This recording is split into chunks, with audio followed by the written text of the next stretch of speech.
Enfin, l'intervention des chefs d'État de l'Afrique en direct. Merci d'être avec nous, Président Ali Bongo. Bienvenue et bonjour. Bonjour et merci de m'avoir invité. Voilà, face à l'ampleur des migrations, les chefs d'État africains gardent un silence qui est scandaleux. Ils ont une part de culpabilité. C'est aussi de leur faute. Est-ce que vous vous en rendez compte ?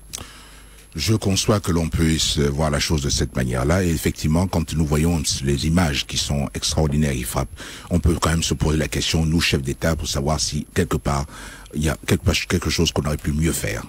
Et qu'est-ce que vous auriez pu me faire ? Eh bien, de toute façon, sur cette question-là, je pense qu'aujourd'hui, au point où nous en sommes, et je salue donc l'initiative d'une réunion à Malte dans quelques semaines. Oui, c'est au mois de novembre, c'est tard ça, c'est tard. Non, mais la question est importante, parce qu'elle ne peut pas la régler si on ne voit pas les pays d'origine et les pays d'arrivée se mettent ensemble pour trouver une solution. Ouais. Car derrière tout cela, il y a une détresse. Il y a une détresse d'un certain nombre de gens qui quittent leur pays et peut-être donc faut savoir pourquoi ils partent de leur pays. Et donc il faut, une fois qu'on a bien compris ça, prendre les mesures pour les faire en sorte qu'ils restent chez eux. Il y a eu jusqu'ici, Président, aucun sommet interafricain. Non, il n'y a eu aucun sommet. Et puis ce que je redoute, c'est qu'il ne faut pas qu'on puisse devenir, ça faire du business sur le dos des migrants. Ah oui, c'est-à-dire ? Eh bien, derrière cela, il faut aussi comprendre que certaines causes amènent certains groupes, certains même dirigeants à tirer profit, donc malheureusement de ce drame. Vous voulez dire que la migration est devenue ou peut devenir une ressource pour certains chefs d'État africains ? Pas pour des chefs d'État, personnellement, mais pour un certain nombre de pays, pour des groupes, oui, ça peut être le cas. En tout cas, nous, au Gabon, nous sommes un pays qui souffrons de cette question d'immigration et de cela depuis plus de 30 ans. On va dire que votre pays, c'est le Gabon, c'est 1 800 000 habitants. Oui, mais avec plus de 25% de population étrangère qui arrive constamment. Africaine. Et qui viennent d'où ? Et qui viennent d'autres régions de l'Afrique. Nous sommes, nous, en Afrique centrale, donc nous voyons des gens qui viennent de l'Afrique centrale, des voisins, mais aussi beaucoup d'Afrique de l'Ouest. Des peuples misérables, apeurés, se mettent en route, marchent vers l'Europe. Vous voulez dire que certains ont l'intérêt à les laisser partir ?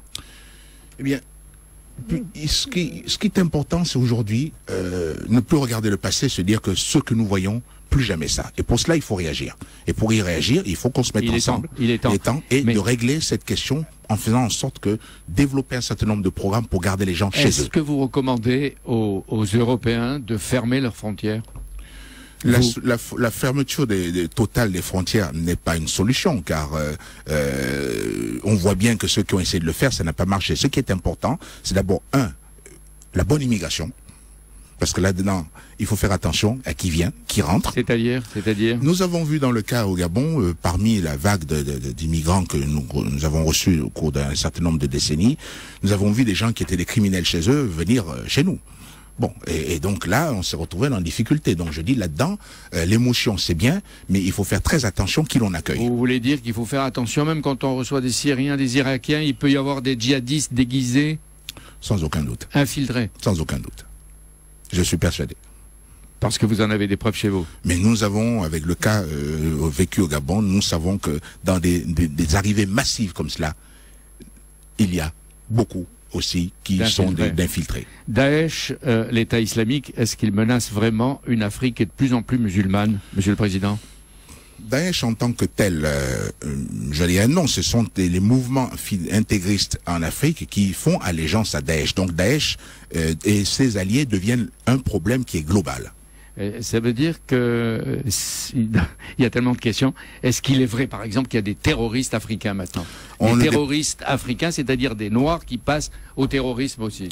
Malheureusement, c'est le cas aujourd'hui. Nous avons vu au Tchad, au Nigeria, des Africains qui aussi aujourd'hui commettent des actes terribles, se font exploser pour tuer le plus grand nombre. C'est quelque chose qui n'était pas courant, qu'on n'avait jamais vu, et aujourd'hui c'est le cas. Est-ce qu'il est vrai que vous redoutez des prochaines attaques terroristes, cette fois sous la forme de piraterie maritime dans le golfe de Guinée, qui est chez vous là ? La piraterie existe déjà depuis quelque temps, et nous sommes persuadés que, à nouveau, nous allons voir une résurgence de ce phénomène. C'est-à-dire des attaques qui, cette fois, ne se contenterait pas de voler ou de rançonner, mais de prendre des otages, de faire sauter des navires, des tankers ou des yachts. Il faut dire que les terroristes... On dit les choses comme il faut dire que les terroristes cherchent souvent les attaques les plus spectaculaires. Donc il est à redouter, parce que le golfe de Guinée est riche en pétrole, il est à redouter des attaques aussi sur les installations pétrolières et sur les navires qui font du commerce dans le coin. La France va probablement bombarder Daesh en Syrie d'ici 48 heures, peut-être après le débat d'aujourd'hui à l'Assemblée nationale. Dans ce cas, qu'est-ce que vous, en tant qu'Africain, vous direz? Qu'est-ce qu'il faut faire à Daesh? Je crois que il faut combattre Daesh par tous les moyens, car ce sont des personnes qui donc se sont mises hors la loi et hors civilisation et qui tous les jours épouvantent les populations et donnent une mauvaise appréciation de ce que peut être l'islam. Président Ali Bongo, je peux confier que vous êtes musulman, vous êtes pratiquant, vous faites le ramadan, toutes les fêtes et que vous irez bientôt en pèlerinage à la Mecque. On peut le dire. Tout à fait, on peut le dire. Alors il y a un mois, vous avez surpris et intéressé en annonçant que vous alliez offrir une part de l'héritage de votre père, Omar Bongo, à une fondation pour la jeunesse du Gabon. Quand vous allez passer de la promesse aux actes? Mais je suis déjà passé aux actes, monsieur El Kabash, très vite. Dans la propriété à Libreville a déjà été transférée à l'État. L'État, c'est vous? Non, l'État, ce n'est pas moi. Non. La République gabonaise, ce n'est pas moi. C'est un ensemble d'institutions, l'État. Et donc, j'ai transféré parce que si c'était moi, j'aurais gardé cette propriété pour moi. Ouais. Donc, c'est pas un leurre, vous le ferez. C'est pas un leurre, c'est déjà fait. C'est déjà des transferts. Mais par exemple, les titres fonciers ont été transférés. Vous avez annoncé que vous céderiez à l'État 2 hôtels particuliers qui appartenaient à votre père dans le 7e et le 8e à Paris. C'est en cours. Mais vous le ferez. Bien sûr. Et c'est en cours. Est-ce que ça veut dire que vous rendez d'une certaine façon aux Gabonais une part de ce qui leur a été pris? Non, ce n'est pas du tout cela. Je veux partager avec les Gabonais ce que moi j'ai pu dont j'ai pu bénéficier. Et ce que je fais pour les Gabonais, j'ai d'abord commencé à le faire pour mes frères et sœurs. Et vous en avez beaucoup. Il y avait 10, si j'ai bien lu, 10 légataires universels, 10 qui pouvaient partager, une dizaine, et votre père avait 53 héritiers. Et vous les associez. Vous avez voulu qu'ils soient tous associés. Tout à fait. Qu'ils prennent une part de ce qui est l'argent. Voilà pour ça que je dis que la démarche que j'ai faite pour mes frères et sœurs, aujourd'hui, je la fais pour l'ensemble de la jeunesse gabonaise. Oui, mais vous n'avez pas devenir pauvre pour autant. Non, non, pas du tout. Il va vous rester pas mal de choses. Est-ce que j'ai l'air pauvre? Non, mais justement. Et parce qu'on dit qu'il y a encore des hôtels particuliers, des appartements à Nice, à Paris, peut-être à Monaco, des terrains, des villas dans votre pays, une collection de voitures de luxe. Vous dites bien peut-être. Des fois, peut-être. On dit. Bon, encore une fois... Il y a une part de vérité. Votre père a régné 41 ans. Oui, bien sûr, il y a une part de vérité. Mais je n'ai jamais dit le contraire. Mais il y a une part d'exagération aussi. Oui. Mais donc, le changement, c'est qu'avant, l'État, c'était lui. C'est ça.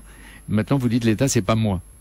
Mais, écoutez, je veux bien que ce soit un raccourci facile de dire que bon, l'État c'est moi, mais en fait l'État ce n'est pas moi. Moi aujourd'hui je suis de passage, je gère les intérêts au mieux de la République gabonaise, mais le Gabon il est éternel, il restera, moi je passerai. Mais pour l'Afrique c'est une révolution. Est-ce que vous souhaitez que certains de vos collègues, les chefs d'État d'Afrique, qui doivent vous faire un peu la tronche, suivent votre exemple, hein? Cela n'était pas mon propos. Je fais ce que j'ai à faire en fonction du Gabon et de mon pays et je ne veux surtout pas donner de leçons. Et les biens mal acquis, est-ce qu'ils font partie de l'enquête de la justice qui concerne certains présidents de l'Afrique? Ce qu'on appelle les biens mal acquis qui sont obtenus avec de l'argent du pays. Écoutez, c'est une affaire pour moi qui est d'abord une affaire politique. Et on instrumentalise la justice pour régler une affaire qui est politique. Parce qu'à la fin de la journée, vous savez, après les effets de manche, après les belles déclarations, ça fait 8 ans que ça dure. Vous voulez dire qu'il n'y a pas de preuve? Ça fait 10 ans, ça fait 8 ans que cela dure. Ceux qui sont venus les premiers parler de cette question-là n'ont jamais apporté la preuve de quoi que ce soit. Sur le perron de l'Élysée, vous avez protesté hier, et ça nous a frappé, contre la brève garde à vue le 4 août de votre directeur de cabinet, qui est accusé d'avoir perçu illégalement de l'argent d'une entreprise française. Vous avez dit, on a humilié le Gabon. C'est tout ce que vous avez retenu de votre entretien avec François Hollande? Je répondais à des questions qu'on m'a posées. Parce curieusement, il n'y avait que cette question-là qui est intéressante. On ne m'a pas demandé de quoi j'ai parlé avec François Hollande. Mais si il y a corruption, la justice doit passer? Mais écoutez, nous ne sommes surtout pas mêlés de ce que la justice est en train de faire. Nous sommes simplement dit que il y avait d'autres manières d'amener le directeur de cabinet à venir s'exprimer. C'est tout. Oui, il y aura des élections, et j'en termine, pour la présidence du Gabon dans un an. Le président Ali Bongo, est-ce qu'il est en train de se dépouiller d'un certain nombre de ses biens pour favoriser le candidat Ali Bongo? Non, c'est totalement ridicule. En plus, vous savez, les peuples, ils ont la mémoire courte. Donc, si j'avais c'était le but que je visais, j'aurais fait cela 2-3 mois avant l'élection. Hein. Donc, plutôt président que riche, le moment venu. Tout à fait. Ouais. Un mot, je vais lui demander.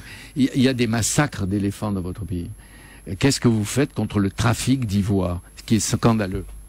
C'est une question qui est effectivement difficile. En l'espace d'une dizaine d'années, nous avons perdu plus de 14 000 têtes d'éléphants. Et donc aujourd'hui, avec un certain nombre d'autres pays africains, nous avons lancé une initiative de protection d'éléphants. Et tous les éco-gardes se parlent et nous menons une lutte acharnée contre les différents trafiquants. Parce que l'ivoire va en Chine. Il va en Asie et aujourd'hui nous parlons aux pays asiatiques pour arrêter cela. Merci Ali Bongo d'être venu ce matin en direct sur